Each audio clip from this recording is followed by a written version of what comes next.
Alamin naman natin ang pinakahuling sitwasyon sa Parañaque City. May ulat on the spot si Rida Reyes. Rida? Yes, June, sa mga oras na ito nga ay panakanakang ulan lamang ang nararanasan dito sa lungsod ng Parañaque. Gayunman ay magdamag ng nakabantay ang mga otoridad matapos nga magdeklara ang Pag-asa kanina ng red warning signal sa lungsod. Naging malakas ang buhos ng ulan sa Parañaque kaninang madaling araw. Di tuloy na iwasang magbaha sa ilang mababang kalsada gaya dito sa Moonwalk. Pero di gaya sa ibang lungsod, gatalampakan lang ang baha dito. Kanina kasama ang Parañaque at ng Taguig sa mga lungsod na idineklarang red warning signal ng Pag-asa.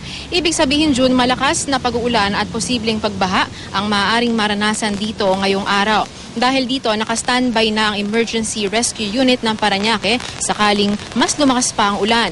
Tuloy-tuloy raw ang kanilang koordinasyon sa 16 na barangay sa buong lungsod.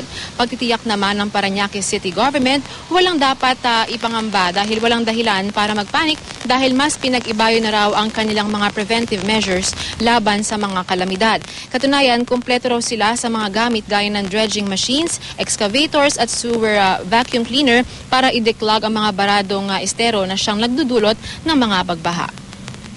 Just in case any untoward incident happens, so with our rescue team, no? Para alam nila na we need to convene, no? Kasi pagka ganyan, kailangan merong taga-utos. Kahit wala pa naman ba, parang preventive.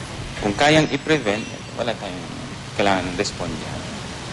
But siyempre, hindi naman natin ma-prevent lahat. So, we need to be prepared to respond.